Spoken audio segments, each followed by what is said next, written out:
তো কি অবস্থা তোমাদের? আশা করি তোমরা সবাই অনেক বেশি ভালো রয়েছো। তো আজকের এই ভিডিওতে আমরা মেডিকেল ভর্তি পরীক্ষার শেষ 18 থেকে 19 দিনের প্রিপারেশন নিয়ে কথা বলার চেষ্টা করব। তো তোমাদের মধ্যে অনেক শিক্ষার্থীদের সাথে কথা বলে আমি যে বিষয়টা মোটামুটি শিওর, ম্যাক্সিমাম শিক্ষার্থী এখন যে প্রবলেমটা ফেস করতেছে, তারা অনেক বেশি প্রেশারের মধ্যে আছে যে ভাইয়া আমি চান্স ইনশিওর করতে পারবো কিনা। এই যে প্রেশার এবং তার সাথে আরেকটা জিনিস আছে, সেটা হচ্ছে অ্যাংজাইটি আছে। তাহলে এই যে প্রেশার আর অ্যাংজাইটি তোমার মধ্যে যদি থাকে ভাইয়া, এই দুইটা জিনিস কিন্তু তোমার চান্স না পাওয়ার জন্য ভাইয়া যথেষ্ট।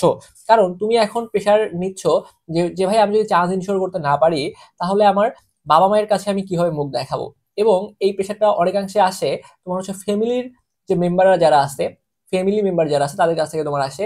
এবং এই প্রেশারটা অনেকাংশে তোমার বড় ভাই বা তোমার যদি কোনো বড় বোন থাকে, তাদের কাছ থেকেও কিন্তু তোমার এই প্রেশারটা চলে আসতে পারে। তো এখন আমার কথা হচ্ছে ভাইয়া, জীবনটা তোমার, তারপর পুরো কেরিয়ারটা তোমার। এখন তুমি যদি ভালো কিছু করো, এটা কিন্তু তোমার ক্রেডিট। অ্যান্ড তুমি যদি ভালো কিছু করো, দেখবা তোমার বাবা মা আত্মীয় স্বজন যারা আছে, সবাই তোমার পিছনে এসে তেল দেওয়া শুরু করবে যে এ তো আমারই ছেলে, এ তো আমারই মেয়ে, আমি তো জানতাম এ ভালো কিছু করতে পারবে, এ চান্স পাবে, টপ পজিশন করবে। তখন এসে তোমার পিছনে তেল দেওয়া শুরু করবে। এটা হচ্ছে দুনিয়ার বাস্তবতা ভাইয়া। এখন এই তুমি যদি চান্স ইনশোর করতে না পারো, তখন তোমার বাবা মা, তোমার আত্মীয় স্বজন, তোমার ভাই বোন, তোমার কাজিন যারা আছে ভাইয়া, সবাই বলবে যে এ একে একে তো একে দিয়ে তো হবে না, ঠিক আছে, একে তো জন্ম দিয়েই আমি ভুল করছিলাম। তোমার বাপ মাও তোমাকে এই কথাবার্তাগুলো বলবে। তো এটা হচ্ছে দুনিয়ার একটা হার্শ রিয়েলিটি। ভালো কিছু করলে মানুষ তেল দিবে, তোমার সফলতার ভাগ নিতে চলে আসবে। বাট তুমি যদি ওই ব্যক্তিকে যদি কোনো কারণে 1 থেকে 2 মাসের জন্য চান্স ইনশিওর করতে না পারো, তোমাকে এই জায়গাটায় অনেক কথাবার্তা শুনতে হইতে পারে। এখন তুমি একটা জিনিস চিন্তা করো যে ভাইয়া, এখন এই যে মানুষ তোমাকে কথাবার্তা বলবে, মানুষ সমালোচনা করবে, এটা তাদের কাজ। বাট তুমি তাদের এই কথাগুলো নিয়ে কেন প্রেশার ক্রিয়েট করবা? লাইফ তোমার, এটা লাইফ তোমার। তুমি যদি ভালো কিছু করতে পারো, তুমি যদি চান্স ইনশিওর করতে পারো, পুরো ক্রেডিটটা তোমার। And তুমি যদি চান্স ইনশিওর করতে না পারো, তুমি তোমার কোনো ভুলের কারণেই চান্স ইনশিওর করতে পারবা না। এখন এই কারণে কিন্তু তুমি অন্য কাউকে প্রেশারও দিতে পারবা না, অন্য কাউকে দোষারোপও করতে পারবা না। কারণ তোমাকে আমি একটা ছোট্ট একটা গল্প, একটা এক্সাম্পল তোমাকে বলি, তোমাকে আমি একটা এক্সাম্পল বলি। মনে করো বাংলাদেশে এই যে যারা যারা ক্রিকেটার হয়েছে, তো আমাদের যারা মধ্যবিত্ত ফ্যামিলি থেকে উঠে আসে নর্মালি কি হয়, তাদের পরিবারের লোকজন কি কখনো চাইবে যে আমার ছেলেটা বা আমার মেয়েটা ক্রিকেটার হোক? ক্রিকেটার হতে চাইবে না। তাহলে এই যে মনে করো বাংলাদেশের যে প্লেয়ার তোমরা যাদেরকে দেখো, ঠিক আছে, তাহলে তারা কি করছে? তারাও কিন্তু ওই প্রবলেমটার মধ্য দিয়ে গিয়েছিল যে বিকালে প্র্যাকটিস করতে দেবে না, খেলতে দেবে না। বাট তারপরেও তারা ওই বাধা বা ওই ব্যারিয়ারটাকে অতিক্রম করে কিন্তু চান্স ইনশিওর করছে। তারা কিন্তু কাউকে অজুহাত দেয় নাই যে আমার বাবা আমাকে খেলতে দিতে চায় নাই, আমাকে প্র্যাকটিসে নিয়ে যায় নাই। তার মানে এরকম বাধা, এরকম বিপত্তি, এরকম প্রবলেম, এটা প্রত্যেকটা মানুষের লাইফে থাকবে। তুমি যদি এই প্রবলেমটা, PROBLEM, ওকে, তুমি যদি এই প্রবলেমটাকে উপেক্ষা করে, তুমি যদি এইটাকে বিট দিয়ে তুমি যদি চান্স ইনশিওর করতে পারো, এটাই তোমার ক্রেডিট।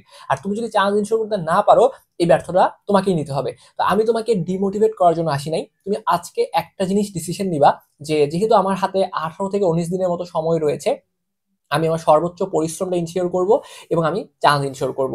এখন এখানে তোমাকে আরো কয়েকটা কথা বলা দরকার, যে জিনিসগুলো হয়তো বা জানলে তোমার জন্য প্রিপারেশন নেওয়াটা অনেক বেশি ইজি হয়ে যাবে।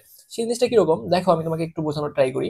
যে এই যে তুমি প্রিপারেশন নিচ্ছ, একটা জিনিস হইতে পারে তুমি চান্স পাবা, আরেকটা জিনিস হইতে পারে যে তুমি চান্স পাবা না, চান্স পাবা না। এখন তুমি ইনিশিয়াল যখন প্রিপারেশন নিচ্ছ, তখন তোমার মধ্যে কনফিউশন কাজ করতেছে যে আসলে আমি কি চান্সটা পাবো নাকি আমি চান্স পাবো না। তো ধরে নাও তুমি চান্স পাও নাই, ধরে নাও তুমি চান্স পাও নাই। এখন তুমি যদি চান্স না পাও, তাহলে কি তোমার সবকিছু শেষ? এই প্রশ্নটা আমি তোমার কাছেই রাখলাম। তুমি যদি চান্সটা কোনো কারণে ইনশিওর করতে না পারো, তোমার কিন্তু সবকিছু শেষ। আমার আমাকে যদি বলো না, তোমার সবকিছু শেষ হয় নাই, তুমি এইখানে যদি চান্স ইনশিওর করতে না পারো, তোমার এর বাহিরে দেখবা একাধিক রাস্তা সৃষ্টি করে তোমাকে ক্রিয়েট করে দিচ্ছে। কারণ সৃষ্টিকর্তা ভালো জানে যে তোমার জন্য আসলে কোন জিনিসটা বেস্ট, বা তোমার জন্য কোন জিনিসটা বেটার, বা তুমি কোনটাতে ভালো করতে পারবা। কিন্তু তোমরা এখন যদি বলো যে না, সৃষ্টিকর্তা তো আমার জন্য লিখে রাখছে, আমি চান্স পাইলেও পাবো, না পাইলে নাই, তাহলে পড়াশোনা করে কিলাম, তাহলে কিন্তু ভাই আলটিমেটলি মানে জিনিসটা হইলো না। এখন তোমাকে সৃষ্টিকর্তাকে চাইতে হবে, তোমাকে পরিশ্রম করতে হবে, তোমাকে ইফোর্ট দেওয়া লাগবে। এখন তুমি সবকিছু করার পর তোমার হাতে যতটুকু সময় রয়েছে, যে 18 থেকে 19 দিন সময় রয়েছে, এই 18 থেকে 19 দিন সবকিছু করার পরে পড়াশোনা করছো, নামাজ পড়ছো, যারা ইসলাম ধর্মে রয়েছে, ঠিক আছে, যারা অন্য ধর্মাবলী রয়েছে, তোমাদের সৃষ্টিকর্তাকে ডাকবা। তো এই যে তুমি সৃষ্টিকর্তাকে ডাকছো, তুমি হচ্ছে পড়াশোনা করছো, তোমার আত্মবিশ্বাস ছিল, পরীক্ষাটা ভালো মতো দিয়ে আসছো, এই সবকিছু করার পর তুমি যদি চাঁদ ইনশোর করতে না পারো, তোমার মধ্যে কোনো আফসোস থাকা যাবে না, তোমার মধ্যে কোনো আফসোস থাকা যাবে না যে আমার একটা মেডিকেলে চান্স হয়নি, আমি একটা ভার্সিটিতে চান্স পাবো, আমি একটা ভার্সিটি চান্স ভালো কিছু করবো। তো লাইফে কে কোন জায়গা থেকে ভালো কিছু করবে, এটা কিন্তু আমরা কেউ বলতে পারি না। তো আমাদের এই জন্য আমাদের সর্বোচ্চ পরিশ্রমটা মেক শিওর করতে হবে এবং আমাদেরকে হার্ডওয়ার্ক করতে হবে যতদিন আমাদের হাতে সময় রয়েছে, সুযোগ রয়েছে। তো এই জন্য আমি তোমাকে বলবো যে তুমি আজকে থেকে কোনো প্রেশার নাই, ঠিক আছে? যে আমার হাতে 18 থেকে 19 দিন আছে, কারণ একটা মেডিকেলে চান্স না পাইলে আমার জীবনটা শেষ হয়ে যাবে এমনটা না। বাট তুমি যখন চান্স পাবা না, মানুষ তোমাকে কথাবার্তা বলবে, সমালোচনা করবে, এগুলো তুমি নর্মাল হিসেবে নাও। আমি তোমাকে আগে থেকেই বলে দিলাম, কারণ এগুলো তোমার মধ্যে প্রেশার ক্রিয়েট করা যাবে না। তোমার মধ্যে যদি তোমাকে এখন কেউ অপমান করে, তোমাকে যদি কেউ কথা শোনায়, এটা তোমার জন্য একটা প্লাস পয়েন্ট, তুমি একটা জেদ হিসেবে নিতে পারো। এটা সবথেকে ভালো হয়, তুমি এটা জেদ হিসেবে নিবা। এবং এই জেদের কারণেই তোমার তোমার একটা জেদ থাকবে যে তুই আমাকে অপমান করছিস, তুই আমাকে ইনসাল্ট করছিস, আমি চান্স পেয়ে দেখাবো। তো এই রকম ইফোর্টটা দাও, এবং কখনোই একটা জিনিস করবা, সেটা হচ্ছে এই যে এই কাজটা করবা না। RESULT, এই রেজাল্ট নিয়ে ভাবা আজ থেকে বন্ধ করো। রেজাল্ট নিয়ে ভাবা বন্ধ। রেজাল্ট নিয়ে ভাবা বন্ধ মানে কি, যে ভাই চান্স পাইলে কি হবে, না পাইলে কি হবে, চান্স না পেলে আমার আত্মীয় কথা শোনাবে, পাড়া প্রতিবেশী। আরে ভাই, তুমি কি তোমার পাড়া প্রতিবেশী টাকা পড়াশোনা করছো? তুমি নিজে বাবার টাকা নষ্ট করছো, তো বাবা মার টাকা নষ্ট করছো, বাবা দুইটা কথা শোনাবে, বাবা দুইটা গালি দিবেই, বাবা দুই একটা কটু কথা বলবে, তোমার একটু মন খারাপ হবে, এটা স্বাভাবিক। বাট তুমি তো তোমার সর্বোচ্চ চেষ্টা করে হারিয়ে গেছো। তুমি যদি 18 থেকে 19 দিন, দিনে যদি 14 থেকে 15 ঘন্টা করে পড়াশোনা করে হেরে যাও, ঠিক আছে, তাহলে তোমার বাবা মাও দেখবা, বলবে যে না, আমার ছেলেটা বা মেয়েটা আমার তো ও তো সর্বোচ্চ পরিশ্রম দিয়েছে। তুমি তোমার নিজের বুকের মতো হাত রেখে বলতে পারবে না, আমার মেডিকেল ভর্তি পরীক্ষা আগে 20টা দিন সময় ছিল, আমি আমার সর্বোচ্চ পরিশ্রমটা দিয়েছি। আর সর্বোচ্চ পরিশ্রমে চান্স না হইলে তখন তোমার কোনো দুঃখ বা কোনো আফসোস বা কোনো মন খারাপ এগুলো তোমার মধ্যে আসবে না। বাট যখন তুমি সর্বোচ্চ পরিশ্রমটা দিবা না, না দিয়ে হেরে যাবা, আজ থেকে কয়েকদিন পরে যখন তোমার ফ্রেন্ডরা মেডিকেলে চান্স পাবে, তখন তারা পোস্ট করবে যে ভাইয়া আমি তো মেডিকেলে চান্স পাইছি। তাদেরকে দেখবা বিভিন্ন প্ল্যাটফর্ম থেকে শো আপ করাচ্ছে যে এ আমাদের স্টুডেন্ট ছিল। তুমি চান্স পাবা না, তুমি ঘরের কোণে বসে কান্নাকাটি করবা, ঠিক আছে? তুমি ঘরের কোণে বসে কান্নাকাটি করবা না, কি করতেছো এগুলো কিন্তু কেউ কারো দেখার মাথা ব্যথা নাই, ঠিক আছে? তো এই জন্য ভাই আমি তোমাকে একটা জিনিস বলি যে তুমি তোমার সর্বোচ্চ ইফোর্টটা দাও, যেন আজ থেকে 20 দিন পরে, ঠিক আছে, আজ থেকে 20 দিন পরে তুমি তোমার নিজের বুকের মধ্যে হাত রেখে বলতে পারো আমি আমার সর্বোচ্চ পরিশ্রমটা দিয়েছি। আর যাই করি, চান্স পাই বা না পাই, সর্বোচ্চ পরিশ্রমটা দিয়েছি। তো তোমরা যারা শেষ সময় তোমাদের প্রিপারেশনটাকে গুছিয়ে নিতে চাচ্ছ, তারা চাইলে আমাদের স্বপ্নের পাঠশালার যে হোয়াইট অ্যাপ্রন 3.0 যে ব্যাচটা রয়েছে, আমি একটু তোমাদের বলি। হোয়াইট অ্যাপ্রন হোয়াইট অ্যাপ্রন 3.0 যে ব্যাচটা রয়েছে, এই ব্যাচের মধ্যে তুমি শেষ সময় একটা গোছানো প্রিপারেশন নিতে পারবা, এবং শেষ সময় তোমার একটা কমপ্লিট রিভিশন হয়ে যাবে আমাদের এখানে, ঠিক আছে? তো তোমাদের রিভিশনটা কিভাবে হবে আমি যদি তোমাকে একটু বুঝাই বলার চেষ্টা করি।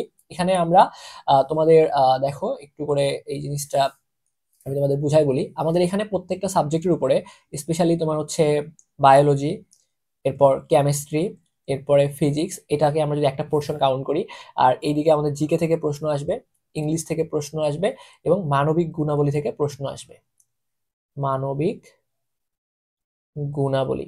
তো এই প্রত্যেকটা জিনিসের উপরে তুমি আমাদের কাছ থেকে sure short final suggestion class পাবা, এবং একই সাথে তুমি আমাদের কাছ থেকে পিডিএফ পাবা, ঠিক আছে? পিডিএফ প্লাস সাজেশন, যেগুলো গুরুত্বপূর্ণ জিনিস এগুলো আমরা তোমাকে সাজেশন আকারে প্রোভাইড করব। তো বায়োলজির ক্ষেত্রে আমরা তোমাদের যে উদ্ভিদ বিজ্ঞান রয়েছে সেটার 3 ঘন্টার একটা শিওর শর্ট ক্লাস অলরেডি নিয়েছি, প্রাণী বিজ্ঞানের উপর 3 ঘন্টার শিওর শর্ট ক্লাস নিয়েছি। তো তুমি 3 আর 3 6 ঘন্টার ক্লাসটা করবা। দেখার পরে আমরা যে তোমাকে পিডিএফটা দিব, এই পিডিএফটা তুমি উড়াধুরাভাবে মুখস্থ করে ফেলবা, ওকে? আচ্ছা, এই পিডিএফ পড়ার পরে তুমি যদি অনুশীলনীর প্রশ্নগুলো পড়তে পারো, তো বায়োলজির অনুশীলনীর প্রশ্ন তোমাদের সিদ্দিক ভাইয়ের সাথে আমি কথাবার্তা বলেছি। তো সিদ্দিক ভাই বলেছে যে তোমাদের অনুশীলনের উপর একটা ক্লাস দিয়ে দেবে। তাহলে অনুশীলনী ক্লাসটা দিলে দেখবা। আর তোমার যদি অনুশীলনী প্রশ্ন তোমার কাছে রয়েছে, সেগুলো তুমি পড়বা, আমরা তোমাকে পিডিএফ প্রদান করব।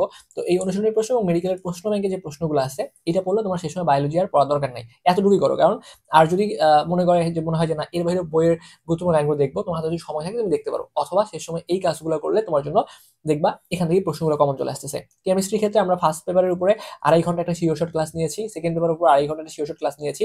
গুরুত্বপূর্ণ যে লাইনগুলো বা গুরুত্বপূর্ণ যে টপিকগুলো রয়েছে ভাইয়া, এই গুরুত্বপূর্ণ টপিকগুলোর আলোকে কিন্তু আমরা ক্লাসটা নিয়েছি। তো এই 2টা ক্লাস তুমি করবা, এবং এই 2টা ক্লাসের পরে আমরা যে গুরুত্বপূর্ণ যে লাইন, লাগানো যে লাইনগুলো, এগুলো একটা পিডিএফ তোমাকে দিয়েছি। ওই ক্লাসটা কিন্তু পিডিএফটার উপরেই নেওয়া হয়েছে। তো তুমি এই 3টা কাজ করে ফেলবা।